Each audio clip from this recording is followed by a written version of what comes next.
ಯಾದಗಿರಿ ಜಿಲ್ಲೆಯಲ್ಲಿ ಹುಣಸಗಿ ತಾಲೂಕಿನಲ್ಲಿ ಮಾರ್ಚ್ 11/3/2026 ಒಳ ಮೀಸಲಾತಿ ಜಾರಿಗೆ ಒತ್ತಾಯಿಸಿ ಮಾದಿಗ ಸಂಘಟನೆಗಳು ಕರೆ ನೀಡಿದ್ದ ಬಂದ್ಗೆ ಪಟ್ಟಣದಲ್ಲಿ ಉತ್ತಮ ಪ್ರತಿಕ್ರಿಯೆ ವ್ಯಕ್ತವಾಗಿದ್ದು ಸಂಪೂರ್ಣ ಯಶಸ್ವಿ. ಜನಸಾಮಾನ್ಯರು ಹಾಗೂ ವ್ಯಾಪಾರಿಗಳು ಸ್ವಯಂ ಪ್ರೇರಿತವಾಗಿ ಬಂದ್ಗೆ ಬೆಂಬಲ ನೀಡಿದ್ದರಿಂದ ಪಟ್ಟಣದ ಅಂಗಡಿ ಮಳಿಗೆಗಳು ಮುಚ್ಚಿದ್ದು ಸಾರಿಗೆ ಸೇವೆಗಳು ಸಹ ಬಹುತೇಕ ಸ್ಥಗಿತಗೊಂಡಿದ್ದು ಬಂದ್ ಪರಿಣಾಮವಾಗಿ ಕೆಲವೆಡೆ ರಸ್ತೆಗಳಲ್ಲಿ ವಾಹನಗಳು ಸರತಿ ಸಾಲಿನಲ್ಲಿ ನಿಂತು ಸಂಚಾರಕ್ಕೆ ಅಡೆತಡೆ ಉಂಟಾಯಿತು. ಆದರೆ ಔಷಧ ಅಂಗಡಿಗಳು ಮತ್ತು ತುರ್ತು ಸೇವೆಗಳು ಎಂದಿನಂತೆ ಕಾರ್ಯನಿರ್ವಹಿಸುತ್ತಿದ್ದು ಪ್ರತಿಭಟನೆಯ ಭಾಗವಾಗಿ ಮಾದಿಗ ಸಮುದಾಯದವರು ಮಹಾಸ್ವಾಮಿ ನೇತೃತ್ವ ವೃತ್ತದಲ್ಲಿ ಸೇರಿ ವೀರರಾಣಿ ಚೆನ್ನಮ್ಮ ವೃತ್ತ ಮಾರ್ಗವಾಗಿ ಡಾಕ್ಟರ್ ಬಾಬು ಜಗಜೀವನ್ ರಾಮ್ ವೃತ್ತವರೆಗೆ ಮೆರವಣಿಗೆಯನ್ನು ನಡೆಸಿದರು. ಒಳ ಮೀಸಲಾತಿ ಜಾರಿಗೆ ಬೆಂಬಲ ಮಾಡುತ್ತಿರುವ ಸರ್ಕಾರದ ವಿರುದ್ಧ ಘೋಷಣೆ ಕೂಗಿ ಆಕ್ರೋಶವನ್ನು ವ್ಯಕ್ತಪಡಿಸಿದರು. ಸಮುದಾಯದ ಮುಖಂಡರು ಹಾಗೂ ನ್ಯಾಯವಾದಿ ನಂದಕುಮಾರ್ ಬಾಂಬೇಕರ್ ಮಾತನಾಡಿ, ಹಲವು ವರ್ಷಗಳಿಂದ ಮಾದಿಗ ಸಮಾಜವು ಜೀವನ ಮರಣ ಹೋರಾಟ ನಡೆಸುತ್ತಿದೆ. ಆದರೂ ಸರ್ಕಾರ ಒಳ ಮೀಸಲಾತಿ ಜಾರಿಗೆ ಮುಂದಾಗಿದೆ, ಅನ್ಯಾಯ ಮಾಡುತ್ತಿದೆ ಎಂದು ಆರೋಪಿಸಿದರು. ಮುಖ್ಯಮಂತ್ರಿಯವರಿಗೆ ಬರೆದ ಮನವಿ ಪತ್ರವನ್ನು ತಹಸೀಲ್ದಾರ್ ಎಂ ಬಸವರಾಜ್ ಅವರಿಗೆ ಸಲ್ಲಿಸಲಾಯಿತು. ಈ ವೇಳೆ ಸಿಪಿಐ ರವಿಕುಮಾರ್ ಹಾಗೂ ರಾಹುಲ್ ಪವಾಡ್ ನೇತೃತ್ವದಲ್ಲಿ ಪೊಲೀಸ್ ಬಂದೋಬಸ್ತ್ ಕಲ್ಪಿಸಲಾಗಿತ್ತು. ಯಾವುದೇ ಅಹಿತಕರ ಘಟನೆಗಳು ಸಂಭವಿಸದೆ ಪ್ರತಿಭಟನೆ ಶಾಂತಿಯುತವಾಗಿ ನಡೆದಿದೆ.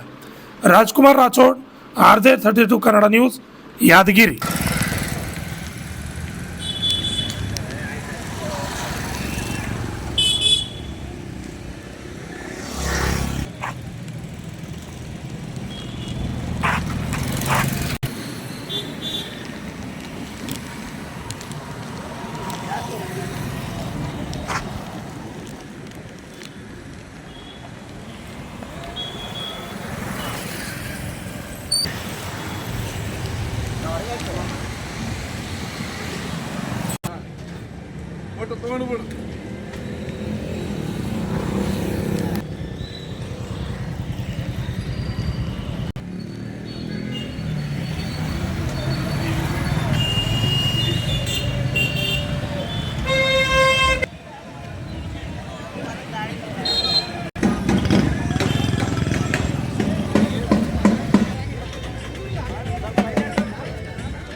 रक्षण पड़ेंगे.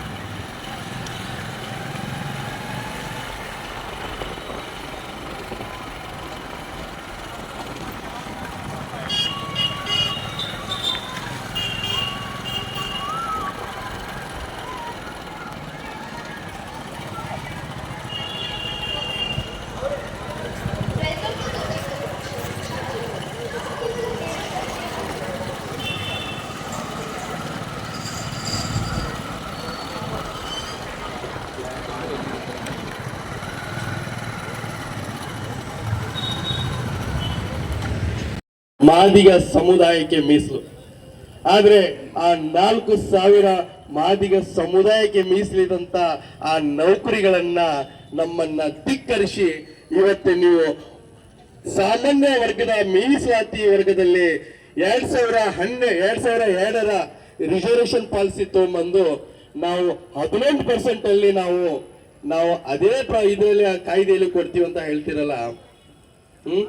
ಅಂದ್ರೆ ಚಿತ್ರದುರ್ಗದಲ್ಲೇ ನೀವು ಚುನಾವಣೆ ಪ್ರಣಾಳಿಕೆ ಮಾಡೋ ಟೈಮ್ದಾಗ ಪ್ರಚಾರ ಕೈಗೊಂಡಾಗ ಹೇಳಿದ್ರಲ್ಲ, ಏನಂತೆ 2013 ನಾವು ಅಧಿಕಾರಕ್ಕೆ ಬಂದ್ರೆ 24 ಗಂಟೆಯಲ್ಲೇ ಮಾದಿಗ ಮೀಸಲಾತಿ ಹೋರಾಟ ಸಮನ್ವಯ ಸಮಿತಿಯಿಂದ ಯಾವ ಬೇಡಿಕೆಗಳಿದಾವೆ ಆ ಮೀಸಲಾತಿಯಲ್ಲಿ ಆ ಒಳ ಮೀಸಲಾತಿಯನ್ನ ತರುವಂತ ಕೆಲಸ